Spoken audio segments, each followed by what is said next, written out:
Welcome to the Impact Play, impacting more than just gaming.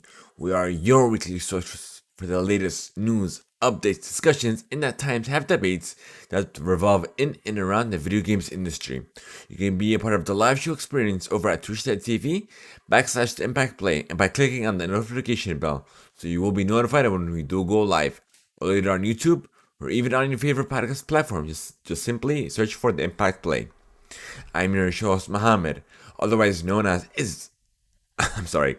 I'm your show host Mohammed, otherwise known as It's Yagu, and this is episode 72. Next generation is almost upon us, and on this latest episode of the Impact Play, we will discuss everything that we are excited for, the confusion, even the top stories affecting the gaming industry today. So, let's go into the first segment of the show where we discuss what we have been playing, what we have been enjoying, what are we looking forward to, and just life in general. So, I've been focusing. I've been playing different games, mostly Modern Warfare is what's that? Warzone. I've been having a lot of fun with it lately, and what I've just started playing recently new is Watch Dogs 1, the original game. And I'm actually enjoying it, and it's my first time seeing like it's open world type game, kind of like Assassin's Creed, but with its own unique characteristics. And what I'm definitely looking forward to is two games: Black Ops Cold War, Call of Duty Black Ops Cold War and Spider-Man Miles Morales. I'm definitely looking forward to those two games. I will be playing them on the PlayStation 4. And please go ahead and follow me now at twitch.tv/itsyagu, ITSYAGOOH, a shameless plug, because I have more cosplays planned by the end of the year. We literally have about less than 2 months left of 2020, and I want to do at least two by the end of the year. So definitely follow me there, hit the notification bell as well. And that's essentially it, because I don't want to talk too much, but because I want to get into the nitty gritty of what's going on in the news industry related to the gaming side of things. So let's get it. Without further ado, let's get back into it. We have reviews for Astro's Playroom, as well as Spider-Man Miles Morales. The embargo has been lifted, and now you will see this everywhere. And this is and Astro's review is coming over from Polygon. Astro's Playground is surprisingly a true love letter to PlayStation history. Each of the game's 4 main levels is littered with tiny nods to various PlayStation games, reenacted by adorable robots. Some are more obvious, like a robot with a bandana that pops out of a cardboard box, while others are more subtle, deep cuts to the retro library. I even stumbled upon artifacts hidden in the corners of a few levels that are let me make this bigger. Artifacts hidden in the corners of some levels that are actually just random pieces of PlayStation hardware from years gone by. Finally, it's a PlayStation 2 network adapter's time to shine. Once collected, these artifacts are sent back to the main hub of Astro's Playroom, where you can run and bounce on giant-sized versions of them.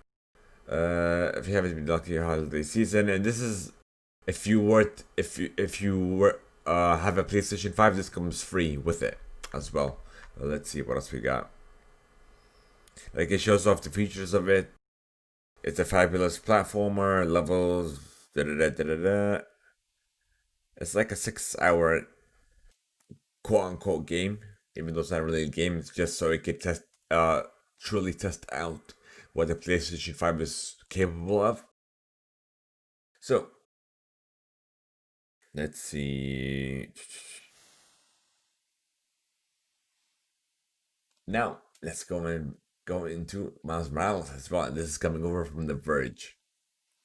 In a lot of ways, the latest Spider-Man game is similar to the PS4 hit from 2018. The game managed to capture the joy of being a web-slinger just about perfectly. Swinging through the streets of New York using webs to dispatch criminals and clinging to a ceiling as you sneak through a villain's base. Few games capture the sense of being a specific superhero the way Spider-Man did. The new spin-off, which launches alongside the PS5 later on this week actually, offers all of those same elements, but in a refreshed way, and it's all thanks to a new lead. There are key differences between Peter Parker and Miles Morales as characters. And this is a game that really understands that. Yes, it is a spin off that's slightly smaller in scale, but it also represents an interesting twist on an already great game. Not just more of the same, it's more about with a brand new twist.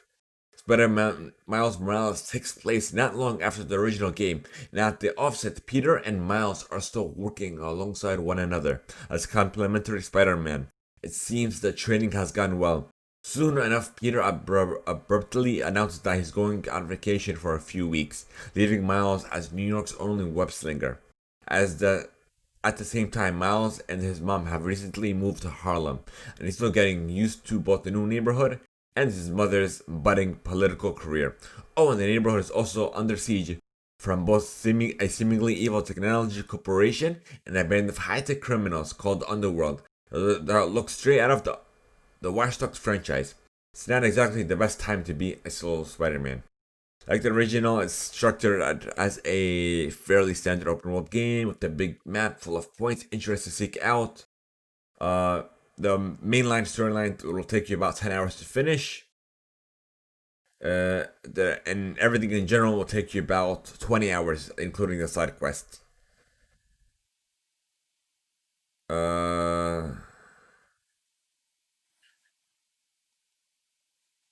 Okay, let's see. Da-da-da. So essentially, the reviews look promising on these games, and I'm definitely looking forward to them. So, next, I'm sorry to say, I know next generation is all about convenience, but so far lately, even from day one, Sony has like their messaging has been confusing. They're not putting all features out at launch, and it looks like they're actually mimicking Google Stadia's staggered launch. And the PlayStation 5 is definitely following suit. It's definitely following that same lead that Google Stadia has. It promised a whole bunch of features, and then PlayStation 5 is doing the same thing, but yet all these features are being supported, quote unquote, at launch. So the first thing, it won't support SSD storage expansion at launch. So you, even though it has a second slot, a second internal slot for another drive for you to put in, but nothing will support it, quote unquote, at launch. So let's read this article coming from The Verge, and this is just the first of many. Sony says its PlayStation 5 can run virtual worlds far faster than ever before, thanks to one of the fastest SSD drives ever made. But it's not a particularly big drive. Sony has confirmed to The Verge that you won't be able to expand that blazing fast SSD storage on day one. While the PS5 features a dedicated internal slot that can theoretically fit standard disc-shaped M.2 SSDs and an easy way to access it, the slot will apparently be disabled out of the box. And this is reserved for a future update. Sony tells The Verge, if you've been paying close attention to PS5 news, this won't be a big surprise. Mark Cerny spent several minutes talking about the SSD, blah, blah, blah, blah.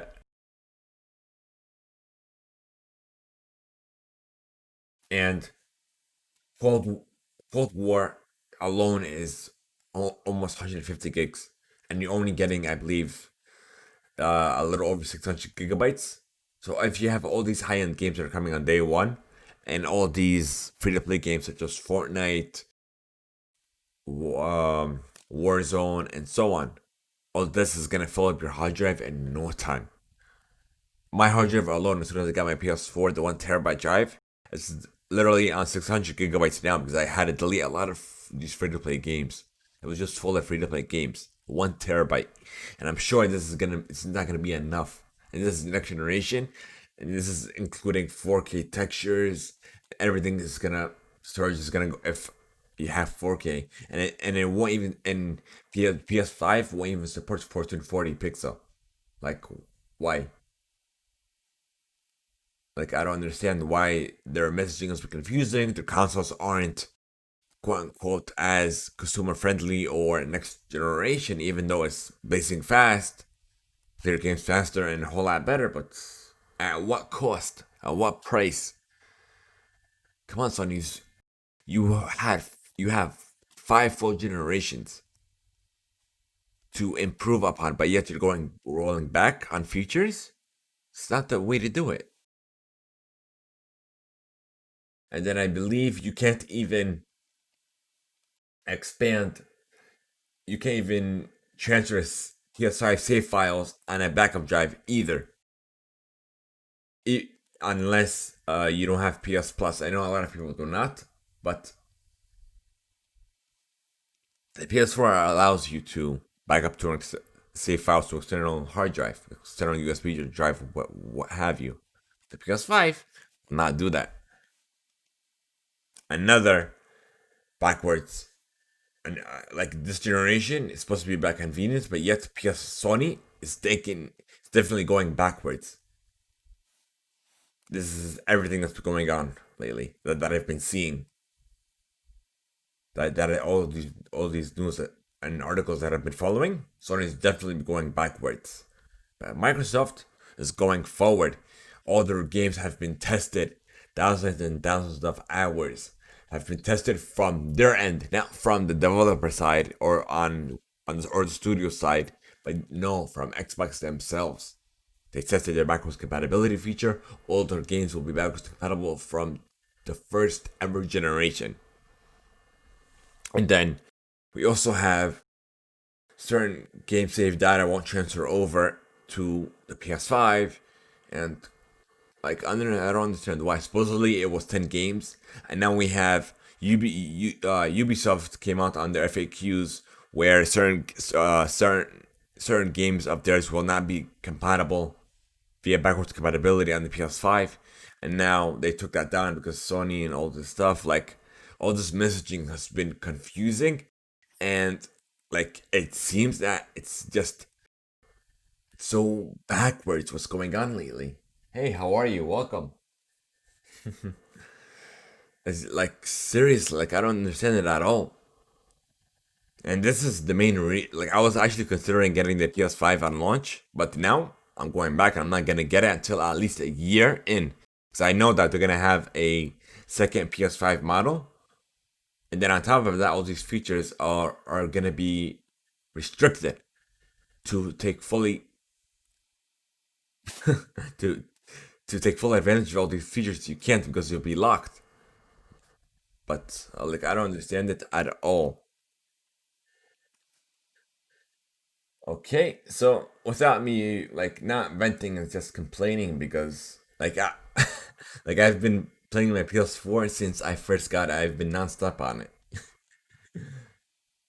So I'm a gamer. I'm like I have the Nintendo I have I have Nintendo Switch, I have an Xbox One, and I play on PC. So I have play on four different consoles, four different hardware platforms.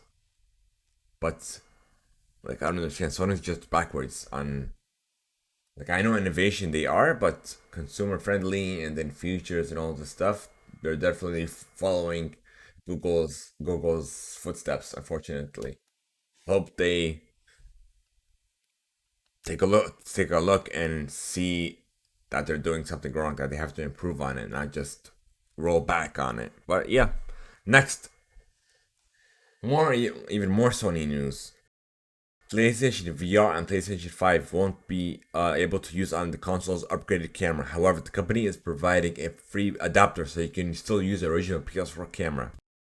And now there are bundles that are coming out in Japan as well as Europe that includes the adapter for the PS4 camera. But there's nothing about the US either. Let me see. Yeah, just Japan announced two PSVR bundles. The Variety Pack bundle has the headset, the camera, the adapter, the controllers, Astrobot, VR Worlds, Everybody's Golf VR, Blood and Truth. And the VR Worlds bundle includes the headset, the camera, the adapter, and VR Worlds. So let's see. We talked about this. I know a lot of people that use 1440 displays. Not even just displays, monitors, because monitors work way better than just TVs. But like I said, it looks like that they're just going backwards. Oh yeah, there's an update as well. If you weren't able to secure a PlayStation 5 pre-order, there will be not unlimited stock, but there will be stock available on launch day, but this will only be available online. There will be none available in store at GameStop, Walmart, what have you. Like everything will be online only. So please plan ahead. If you guys are interested and you still want to pre-order the PlayStation 5 even though you weren't able to, you'll you might have a chance on day one. So be sure you're just following this nonstop.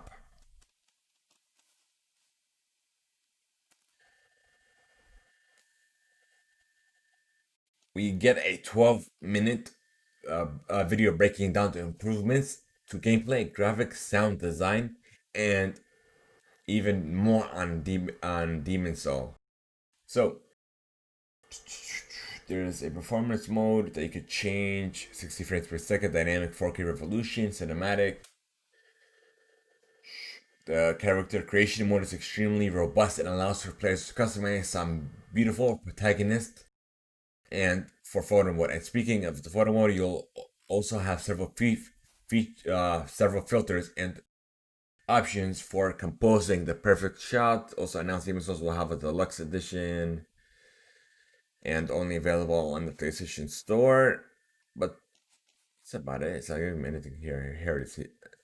There's a detailed analysis on Digital Foundry. Let's check it out real quick.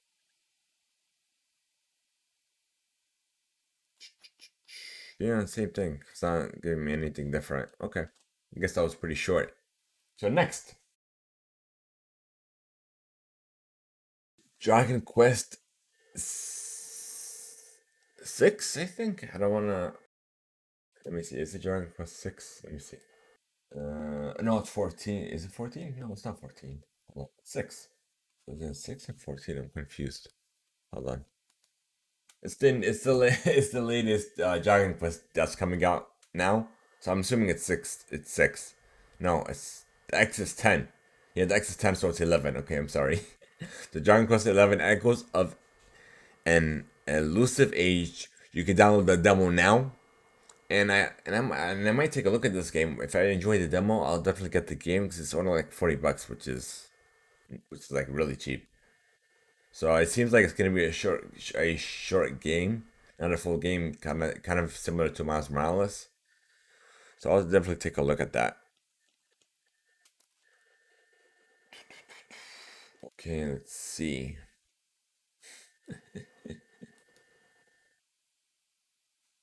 Let's see what's this about. Nope. Okay. I'm gonna read this on and let me see if you guys can kind of take a hint or guess what this next article is referring to. It's tough keeping a big secret, and we really struggle to keep this one a surprise. But now it's official. Today we announced the Mass Effect Legendary Edition. We've heard for years your request for a Mass Effect remaster. So we're super happy to finally reveal that we've been working on a remastered edition of the Mass Effect trilogy. This is coming from EA.com. For many months now, our team at BioWare has been hard at work updating the textures, shaders, models, effects, and technical features of 3 enormous games. Our goal was not to remake or reimagine the original games, but to modernize the experience so that fans and even new players alike can experience the original work in its best possible form ever. It's been truly amazing to see the adventures of Commander Shepard take on a brand new life in super sharp resolution, faster frame rates, and beautiful visual enhancements. As game developers, we always hope that our games will transcend the original platforms. So the remastered the Legendary Edition will include single player based content and DLC for Mass Effect, Mass Effect 2, and Mass Effect 3. plus promo weapons, armors, and packs, all remastered and optimized for 4K Ultra HD. It'll be available in spring of 2021 for Xbox One, PlayStation 4, PC with forward compatibility and target enhancement on the Series X, and on the PlayStation 5 coming later on in the throughout next year. So I'm definitely looking forward to that as well. A remaster of the Mass Effect franchise. Alright. Here's even is Fortnite going around bringing its game back on iOS, but via a loophole? Let's find out. Epic Games Fortnite may be able to make a comeback on iOS via NVIDIA's GeForce Now, and this is reported on GamesIndustry.biz. NVIDIA developed a version of its cloud, we know about that, cloud gaming streaming service, NVIDIA hasn't revealed. Okay. As far as Fortnite is concerned, the publication pointed out a possible caveat or workaround. Epic's Battle Royale hits may still be excluded from the portfolio of games available on Apple devices from GeForce Now. NVIDIA's not implementing any new clients coming to the service. So I'm assuming it's not. This article's not really giving me like any specifics, but it looks like that they're kind of exploring other options to bring it to iOS devices, GeForce Now, but they could do it via a web app, and that's the way Xbox is trying to bring Game Pass over to even more devices. So I guess we'll see if there's any official updates, but I'll definitely keep you guys up to date. Be sure to follow us and hit the notification bell now. Okay, or even follow us on social media. So next,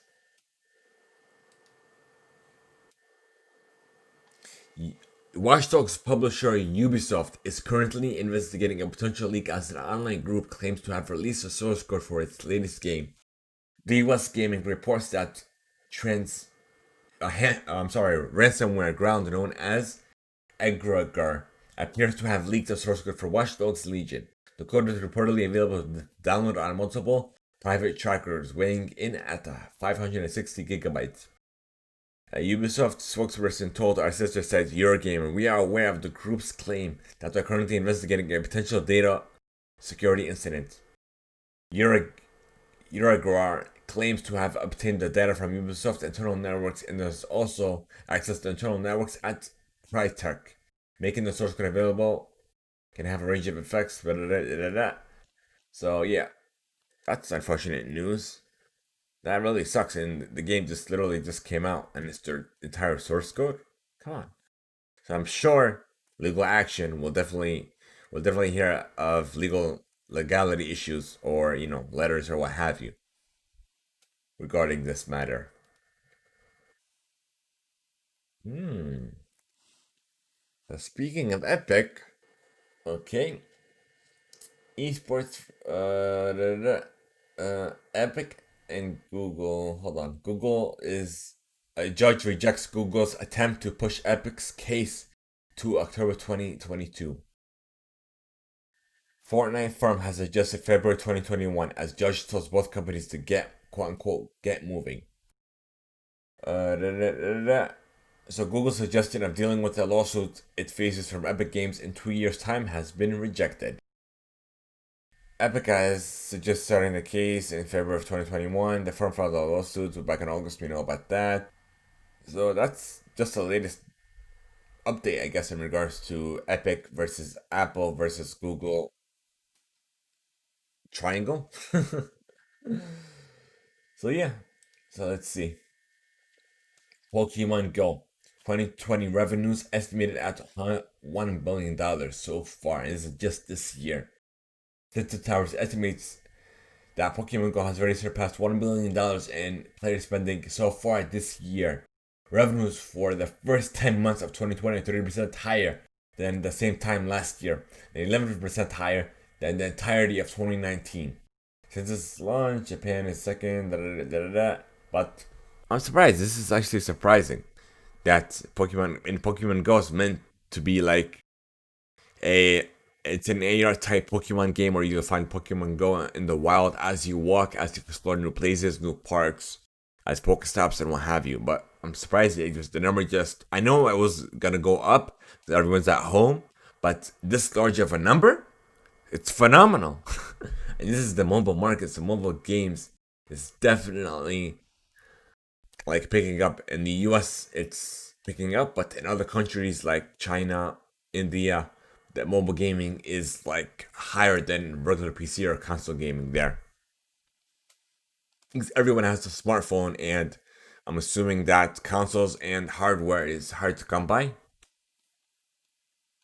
So next,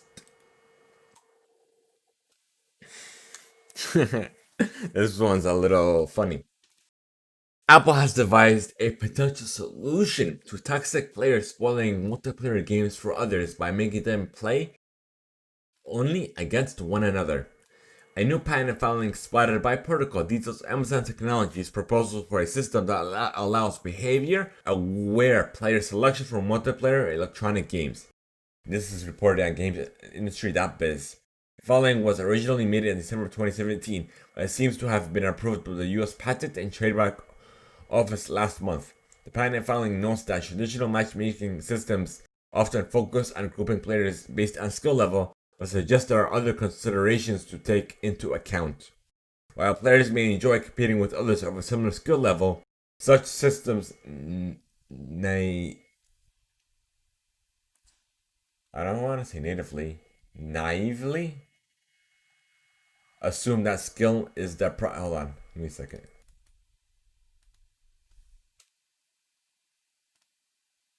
Oh, there we go. Naively doesn't even look that way. Assume that skill is the primary or only factor to players' enjoyment. Contrary to this assumption, players' enjoyment may depend heavily based on behavior of other users with which they are paired, such as the proclivity of other players to use profanity or engage in other undesirable behaviors. So this is actually like pretty nice because toxicity in gaming should not exist, and like toxicity in general should not exist at all. Like it's just entertainment. Why should you be so toxic and negative? Like it's just to have fun and just to take a break away from the real world and or what and so on. That people just want to have fun and play games.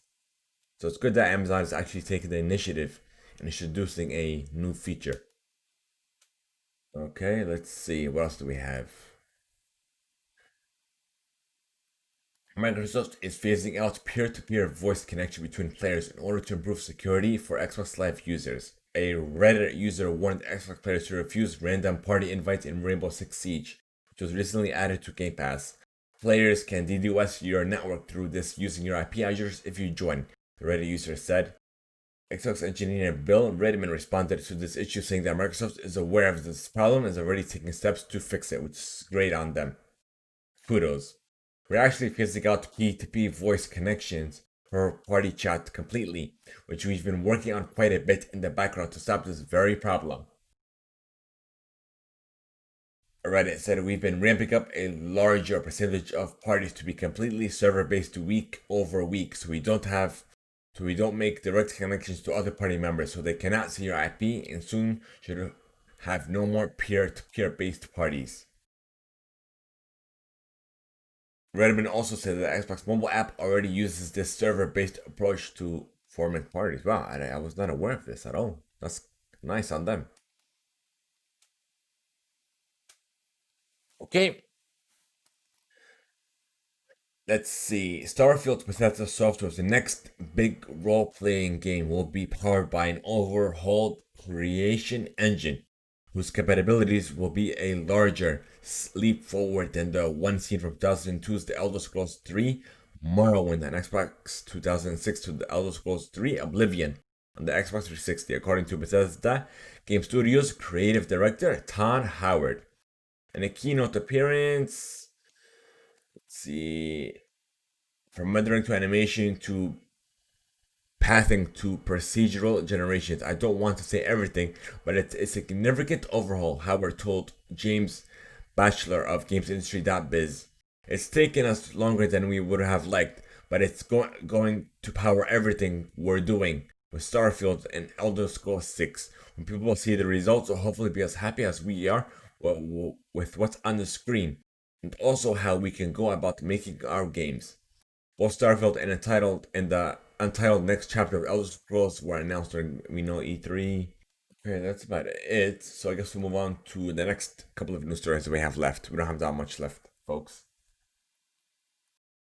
Microsoft initially began selling HoloLens 2 to enterprise customers back in late of 2019, but a broader rollout has taken quite some time.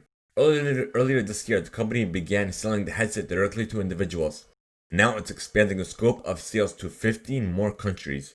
Microsoft also announced today that the promised development edition of the headset, which includes a $1,250 and free developer resources, is now available in the US, coming to even more countries by this year's end. HoloLens 2, we know about that. Microsoft AR headset. Microsoft expanding regions to sell as HoloLens 2 to 15 new countries. Microsoft also announced that the HoloLens 2 Developer Edition package is now available in the United States, where you could, while you could previously buy the device-only package for $3,500, the Developer Edition is the same price, but it includes $1,200, but includes the free developer tools. Okay, so yeah, that's good for people who want to create experiences and just programs on that ecosystem. Okay, next. Stanford research shows VR users can be identified using only 5 minutes of motion data. And this is coming from roadtovr.com. Privacy in VR is an ever-growing issue, especially that all new Oculus accounts must log into Facebook with a real identity, which includes anyone who wants to use a Quest 2. Now, researchers at Stanford University have shown that they're able to reliably identify individuals after only a 5-minute session in a standard consumer VR headset. As reported by Mixed In, researchers at Stanford devised a system that identifies using a pool of 511 participants. Their system is said to be capable of identifying 95% of users correctly when trained on less than 5 minutes of tracking data per person. Wow, 5 minutes. So it means that we're gonna have a lot more experiences too, a lot actually more in-depth VR experiences. So yeah. Speaking of VR, we're not done yet. There's another article from Road to VR. Microsoft is collaborating with two companies, Analog Devices and SICK AG, to create commercial devices using Azure Connect's 3D time-of-flight depth technology. Launched in July 2019, we know about the Kinect.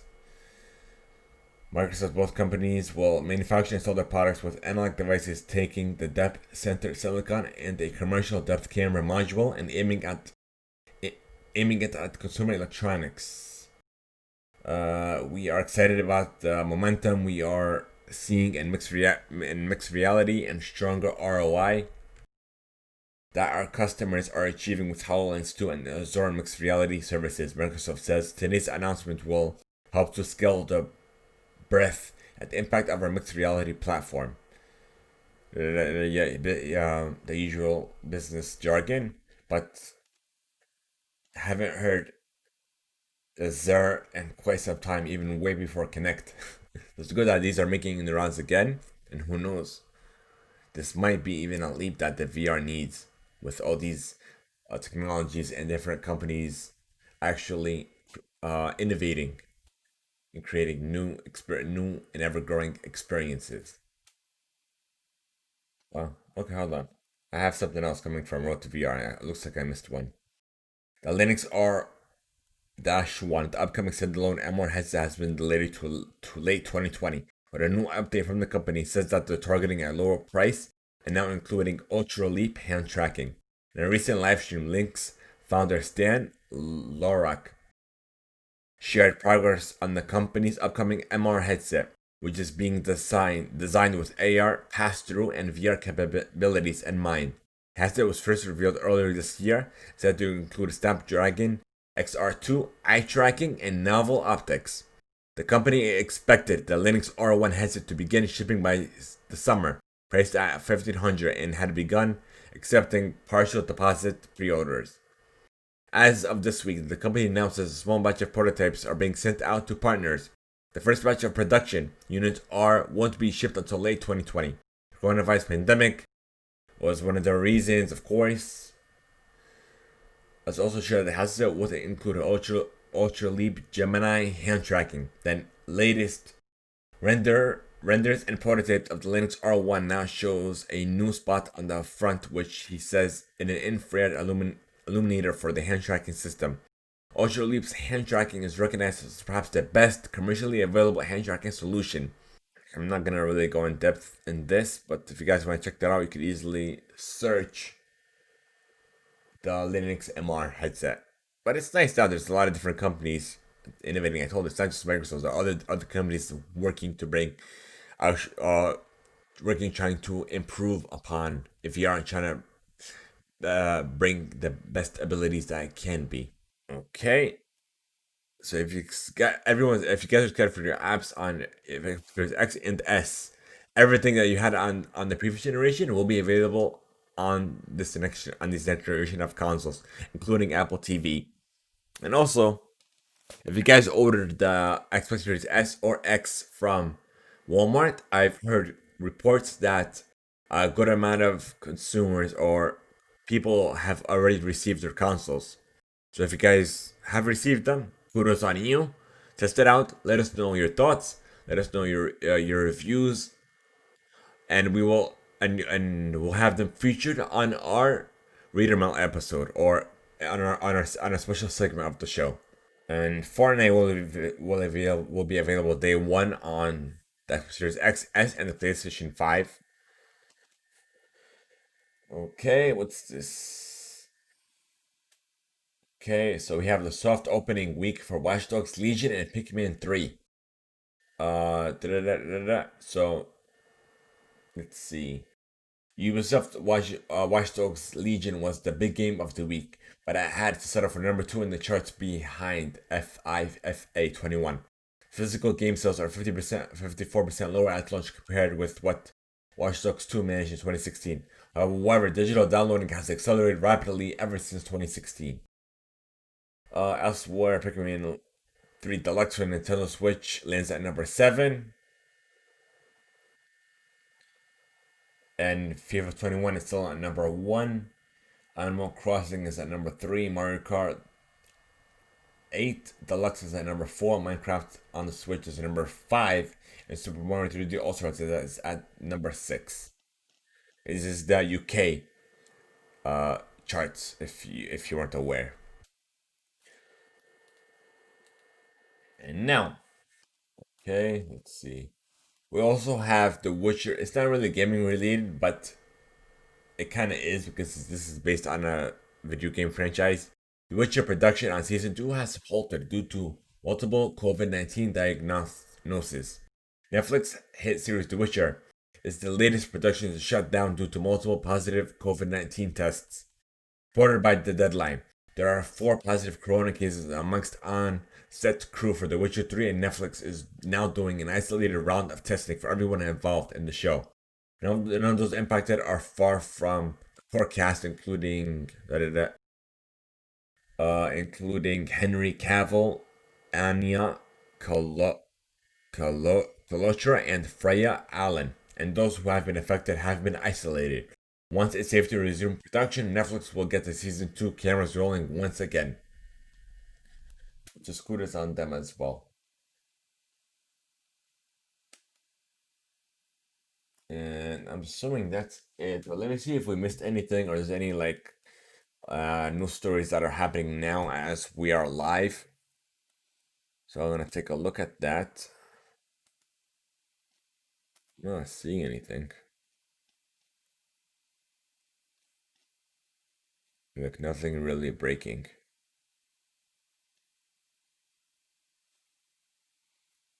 Well, There is actually some news that, for those of you listening in the US, Joe Biden has been confirmed as the nominee that has won the 2020 presidential election. So I'm not getting political about it, but it's just like I wasn't like I didn't I went out and voted myself early like a month ago. As soon as we were able to vote early, I voted early. This way, get out of the way and have my vote counted. And I will say that a lot of people voted this year, and like a good majority of them were mail-in ballots, which is kudos on them for everyone that has voted. And then let's see, I'm not seeing anything, but let's check my emails. I usually get a good amount of emails there. Let's see.